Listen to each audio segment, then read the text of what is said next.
rotasi yang dia tuh searah jarum jam nulisnya positif, rotasi 90 derajat. Rotasi yang berlawanan jarum jam nulisnya itu minus. Enggak, kebalik. Rotasi yang positif berarti berlawanan jarum jam. Rotasi yang negatif berarti searah jarum jam. Ada juga rotasi yang 180 searah jarum jam atau berlawanan jarum jam, itu sama aja. Jadi caranya menggambar adalah gini. Misalnya kita punya titiknya sama A, B. Di sini kita mau rotasinya itu terhadap 0,0. Bisa nggak? Bukan terhadap 0,0. Bisa. Cuma dia bukan level, bukan belajar di level SMP, tapi itu belajar di level SMU. Jadi kalau misalkan dia itu pusatnya 0,0, maka kita bikin lingkaran dengan pusat 0,0. Kalau kita mau mencari rotasi daripada A, maka kita harus bikin dengan jari-jari seperti ini. Jari-jarinya segitu. Jadi jarumnya di 0,0, jarum daripada pensilnya di posisi A, terus kemudian kita bikin lingkarannya. Kalau dia mau rotasi yang searah jarum jam, berarti rotasinya itu artinya minus 90 derajat. Jadi kalau misalkan kita punya titik A-nya di sini itu adalah 2,3, maka kalau dia dibikin searah jarum jam kan berarti muternya ke sini. Nah, kita bikin pakai busur 90 derajat. Nah, nanti kita akan mendapatkan garis yang ini. Nah, garisnya ini itu nanti tinggal dipotongin sama lingkarannya. Nah, nanti akan berpotongan di sini. Ini A aksennya. Hasilnya adalah 3,-2. Jadi kalau kita lihat, ini sebenarnya tukar tempat, 3-nya ini tukar ke sini, terus kemudian yang 2-nya ini jadi di Y-nya, tapi dia ada minusnya. Sehingga kalau misalkan kita punya koordinat A, B, dengan rotasi yang searah jarum jam 90 derajat, maka dia B-nya itu akan pindah tempat ke situ, A-nya itu jadi minus. Ya, kalau titiknya ada banyak ya nggak masalah. Kita punya titik 5,4, kita rotasi minus 90, ya berarti 4-nya pindah ke depan, ini min 5. Kalau misalkan kita punya titiknya katakanlah min 1,-3 gitu misalnya, nggak masalah. Ini kan posisi daripada ininya, B-nya ini kan pindah ke sini tanpa tanda minus, berarti di sini min 3, terus kemudian yang ininya itu pindah ke belakang, dia itu jadi 1. Jadi polanya masih tetap sama, kayak gitu. A, B pindahnya jadi B, min A. Tulis di atas rotasi 90 derajat. Rotasi min 90. A, B, tempatnya agak terbatas, jadi saya tulisnya agak di sebelah sini ya. Rotasi minus 90 derajat. Artinya 90 derajat searah dengan jarum jam. Maka hasil A aksennya itu adalah B, minus A. Itu kalau searah jarum jam. Nah, sekarang bagaimana kalau misalkan dia itu berlawanan arah jarum jam? Berlawanan arah jarum jam ya sama aja. Tadi kan saya udah ngambil contoh yang A, sekarang saya ambil contoh yang B.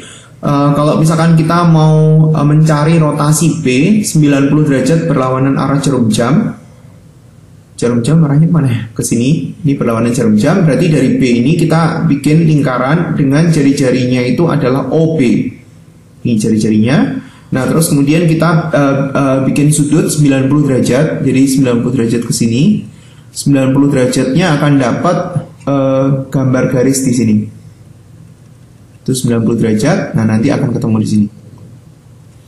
Ini B aksen. B-nya itu semula minus 5, minus 1, nanti akan dapat 1, minus 5. Jadi Y-nya tuker jadi X, tapi di minus, sementara Y-nya X-nya itu tuker jadi Y, tapi dia nggak berubah. Sehingga kalau misalkan kita punya A, B di rotasi 90 derajat berlawanan arah, berarti positif. Ini berarti 90 derajat berlawanan. Kalau positif malah berlawanan ya. Berlawanan arah jarum jam. Kok berlawanan sih? Rotasi berlawanan arah jarum jam. Searah jarum jam itu plus, berarti berlawanan jarum jam itu minus. Searah jarum jam. Sorry. Searah jarum jam itu ke sono. Ini tuh plus. Kalau searah jarum jam gimana? Ini berlawanan jarum jam. Berlawanan jarum jam itu plus. Searah jarum jam itu minus. Ini searah. Tadi benar nggak ya? Ini rotasi yang searah jarum jam. Oh, gambarnya salah ya. Searah jarum jam. Oh enggak, gambarnya benar. Searah jarum jam itu ya benar kok. Searah jarum jam minus kan? Ya betul. Oke. Ini minus. Yang ini berlawanan jarum jam. Positif. Hasilnya adalah yang B-nya ini jadi minus. Tadi kan udah. Ini jadi 1. Terus kemudian posisi A-nya ini nggak ngapa-ngapain. Pindah tempat. Tapi dia nggak di minus. Sehingga kita bisa tulisin rumusnya. Untuk yang rotasi A, B di sini itu adalah rotasi plus 90 derajat, berarti artinya 90 derajat berlawanan jarum jam. Hasilnya A aksennya adalah minus B, A. Oke. Terus kemudian kalau untuk rotasi yang 180 derajat, ini rotasi 180 derajat, 180 derajat searah jarum jam berlawanan jarum jam sama aja. Kita coba lihat untuk yang rotasi 180 derajat, mana gambarnya yang saya bisa pakai? Ini gambarnya 180 derajat. Jadi kalau misalkan kita gambar untuk A, ya sama aja. Dari pusat 0,0, pusatnya kan memang selalu 0,0 untuk level SMP. Kita gambar kayak gini, terus ini tinggal terusin, tinggal lurus aja terus sampai dia tuh memotong di sisi yang lain di sini. Ini titiknya adalah 2,3. Di sini kita punya titiknya A min 2,3. Ada kebayang sesuatu nggak sebenarnya? Pada saat kita melakukan rotasi yang dia itu 180 derajat, sebenarnya yang kita lakukan itu adalah kita melakukan pencerminan terhadap 0,0 sebenarnya. B-nya di sini kan ini min 5,1, di sini hasilnya adalah 5,1. Jadi kalau misalkan kita punya titik A, B, kita rotasi 180 derajat, maka dia akan menghasilkan min B, min A. Sama persis kayak seperti pencerminan. Coba nanti kita lihat ya. Saya tulis dulu supaya nggak lupa, minus B minus A. Nah ini coba lihat A, B jadi minus B, minus A. Mana tadi? 0,0. Nah itu sama kan? Min A, min B. Ini juga sama. Kebalik. Lihat ke kerjaannya. Nih, saya nulisnya salah ya. Ini 2. Ini min 2. Berarti kalau dia A, ini min A. Ini B, ini min B. Ini min 5, ini 5. 1, ini 1. Jadi ini salah ya.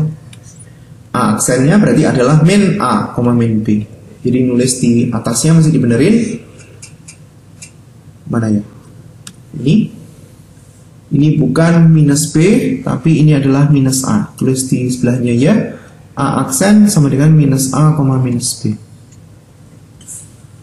Oke, itu adalah rotasi. Bagaimana kalau rotasi 60 derajat? Ya bisa, cuma dia bukan di level SMP, dia di level SMA. Cuma untuk level SMP hanya belajar di rotasi 90 searah jarum jam, min 90 berlawanan jarum jam, min 90 berarti maksudnya berlawanan jarum jam. Kalau min 90 itu berarti malah searah jarum jam 180. Nah sekarang kita masuk ke dilatasi. Dilatasi ini adalah perkalian. Jadi kalau misalkan kita mau nyari perkalian, ide gambarnya seperti ini. Terhadap 0,0 juga ya. Nggak belajar kalau dia bukan pusatnya 0,0. Kalau kita bicara tentang faktor skala yang positif, berarti dari 0,0 ini kita tarik dengan pusat 0,0. Jadi titik A nya ditarik ke 0,0. Ya ini bikinnya dengan bantuan jangka penggaris boleh.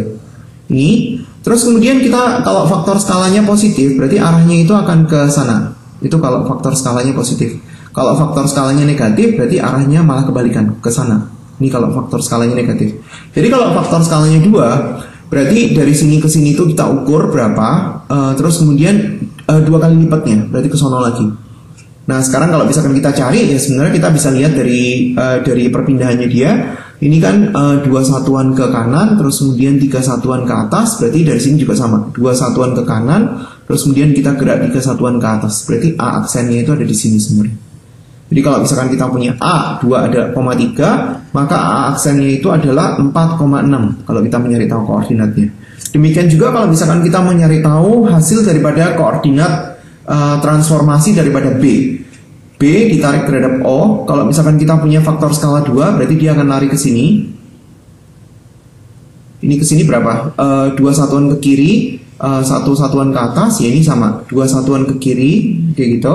Terus kemudian 1 satuan ke atas. Jadi titik B yang baru itu di sini. Titik B yang lama adalah min 1,2, min 2,1. Titik B yang baru itu adalah min 4,2. Coba kita lihat, ini 2 kali lipat kan? Ini juga 2 kali lipat. Ini 2 kali lipat, ini 2 kali lipat. Faktor skalanya 2. Sekarang kita coba lihat kalau faktor skalanya itu separuhnya, apakah dia tuh polanya sama? Kalau di sini pusatnya tetap 0,0. Jadi kalau pusatnya 0,0, berarti kita tinggal gambar dari sini ke sini 0,0. Ini kan gerak 2 satuan ke kanan, 3 satuan ke atas. Kalau dia skalanya itu seper, berarti dia setengah kalinya. Jadi kalau dia gerak 2 satuan, sekarang cuma gerak 1 satuan, 3 satuan ke atas, berarti cuma 1,5 satuan dari posisi 0. Berarti A aksennya ada di sini. Jadi kalau A-nya kita punya 2,3, hasil A aksennya kalau kita lihat dari koordinat adalah 1,1 setengah. Nah ini setengah kali lipat. Jadi sebenarnya dia tinggal dikali. Kalau kita punya koordinat B-nya itu adalah min 2,1, berarti dengan faktor skala sama dengan setengah, maka kita bisa mendapatkan B yang baru adalah min 1,5, tinggal dikali, gampang. Bagaimana kalau misalkan faktor skalanya minus? Kalau faktor skalanya minus berarti tinggal arahnya itu berlawanan. Jadi kalau misalkan kita gambar, ini adalah O-nya, faktor skala plus arahnya ke sana. Kalau faktor skala minus berarti arahnya ke sini, 2 kali lipatnya. Ini berarti nilainya ada di sini. Ini A aksennya. Kalau A-nya semula itu adalah 2,3, ini kan gerak ke kanan 2 satuan, gerak ke atas 3 satuan, berarti ini 2 kalinya juga. 2 satuan ke kiri, 3 satuan ke bawah, terus kemudian 2 satuan ke kiri, 3 satuan ke bawah. 2 kali kerja, karena faktor skalanya 2 kali. Tapi dia minus. Jadi kalau misalkan kita lihat, A-nya kan 2,3, terus kemudian hasil pencerminan yang baru dapat koordinat A aksennya berapa tuh? Min 4, min 6. Nah coba kita lihat, ini kesini juga 2 dikali sama min 2 kan, ini juga dikali sama min 2. Jadi kesimpulannya, kalau kita bicara tentang dilatasi, ya sudah kita tinggal kaliin. Kalau kita punya titik A dengan koordinat A, B, kita mau dilatasi dengan pusat 0,0 dengan faktor skala K, faktornya itu sama dengan K, maka titik A yang baru adalah K dikali sama A, K dikali sama B. Nah ini sebenarnya adalah resume daripada rumusnya. Translasi tinggal ditambah refleksi dengan cara seperti itu. Jadi sebenarnya kita bisa mencari rumusnya ini dengan cara kita membayangkan sebenarnya hasil transformasinya seperti apa. Translasi, refleksi, terus kemudian di sini ada refleksi yang belum selesai, terus kemudian ada rotasi dan dilatasi. Rotasi ada 3, dilatasinya cuma 1. Itu kalau dia terhadap titik. Bagaimana sekarang kalau misalkan dia terhadap garis? Agak susah sedikit ya. Jadi caranya seperti ini. Kalau dia itu ditranslasi oleh 2,5, berarti kita bisa tulisin titik yang baru. Titik yang baru itu berarti adalah X aksen, Y aksen. Itu adalah titik yang lama, XY. Kan translasi itu kan ditambah kan. Berarti di sini kita tinggal tulis 2,5. Kalau kita mau mencari garis yang baru, ini kan ada garis. Garis kalau dia ditranslasi kan digeser. Berarti artinya garisnya itu akan muncul garis yang baru, tapi garis yang baru kita harus nyari tahu persamaannya. Cara nyari persamaannya bagaimana? Ya kita harus bikin X, Y sama dengan. Ini X, Y sama dengan. Bagaimana cara bikin X, Y sama dengan? Ini dipindah ke sebelah sini. Berarti kita tinggal tulis X aksen, Y aksen, pindah ke sebelah kiri, berarti di sini ada minus 2,5. Kalau misalkan kita gabung jadi 1, berarti di sini adalah XY, yang atas jadi X aksen minus 2, yang bawah jadi Y aksen ditambah sama 5. Sehingga kita bisa punya persamaan X sama dengan X aksen dikurangi 2, Y sama dengan Y aksen ditambah 5. Sampai sini ngerti nggak? Terus kemudian kita substitusi ke persamaan garis yang lama. Kita punya persamaan garis yang lama itu ini 2X ditambah sama 3Y. Dan dalam hal ini X yang kita mau ganti dengan yang ini, Y-nya kita mau ganti dengan yang ini.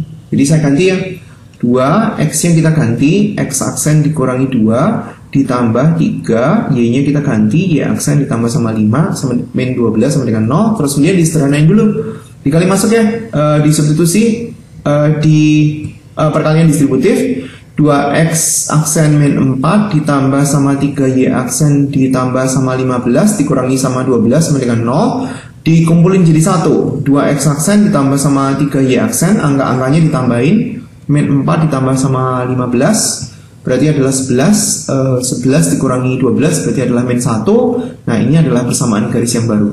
Persamaan yang barunya atau persamaan garis ini tinggal diganti X, berarti 2X ditambah sama 3Y dikurangi 1 sama dengan 0, atau kita bisa tulisin 2X ditambah sama 3Y sama dengan 1. Itu persamaan garis yang barunya. Caranya kurang lebih seperti itu. Kemudian berikutnya, saya mau mencoba untuk menggunakan transformasi yang lain. Di sini kita melakukan pencerminan, ya kita lihat pola daripada pencerminannya. Y sama dengan min X, lihat caranya. Y sama dengan min X itu tadi bagaimana? Y sama dengan min X, kalau kita lihat ini posisinya itu tukeran, Y-nya berubah jadi X dan di minus, ini posisinya itu tukeran. Sehingga kalau misalkan kita susun persamaannya, kita bisa tulis gini. Kita bisa menuliskan X aksen, Y aksen. Jadi tadi kan tukar tempat kan, X, Y. Kalau dia itu direfleksi, refleksi terhadap garis Y sama dengan min X, posisinya tukeran.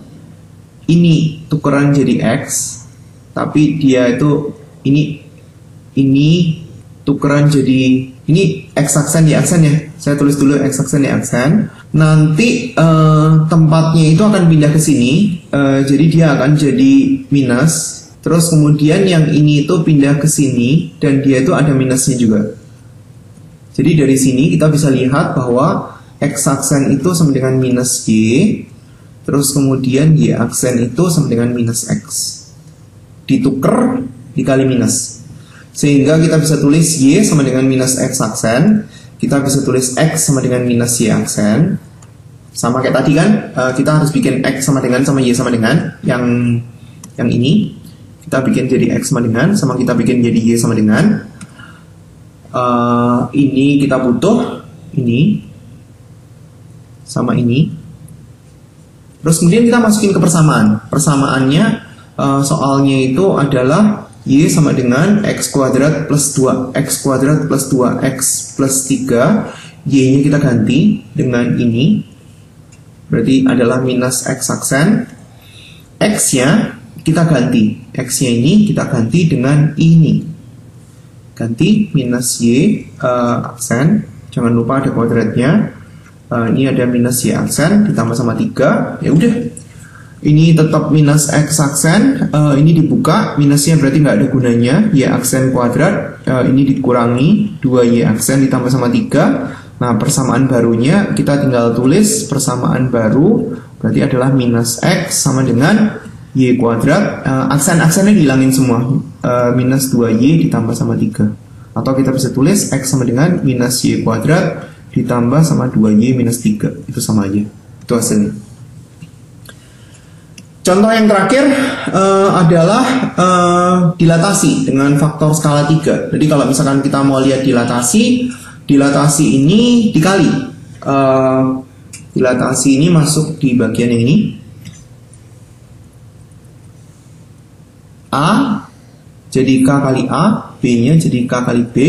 Sehingga kalau misalkan kita menuliskan yang ini dengan faktor skala 3, kalau kita punya X, Y, dia nanti kan jadi X aksen, Y aksen. Dan X aksen, Y aksennya itu dikaliin dengan faktor skala 3. Faktor skalanya 3. Berarti ini akan jadi 3X sama 3Y. Kan ini dikali sama 3, hasilnya itu kali 3. Ini juga dikali sama 3. Kali sama 3. Sehingga kita bisa menuliskan X aksen itu sama dengan 3X, Y aksen itu sama dengan 3 kali Y.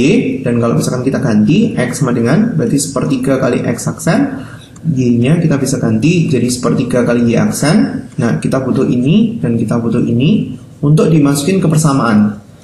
Persamaan yang lama adalah X dibagi 4 dikurangi Y dibagi 3 sama dengan 1. Sekarang kita ganti, X-nya kita ganti, yaitu adalah sepertiga X aksen dibagi sama 4. Di sini adalah sepertiga Y aksen dibagi sama 3 sama dengan 1. Saya tarik agak kiri ya. Berarti X aksen dibagi 12 dikurangi Y aksen dibagi sama berapa tuh? 9 sama dengan 1. Kita kaliin dengan suatu angka supaya dia nggak pecahan. Berarti dikali berapa enaknya? Dikali sama 36. Berarti kita akan mendapatkan 4X aksen 36. Bukan 4X aksen, 3 ya. 3X aksen dikurangi sama 4Y aksen sama dengan 36. Sehingga persamaan baru yaitu adalah 3X dikurangi 4Y sama dengan 36. Itu persamaan yang baru.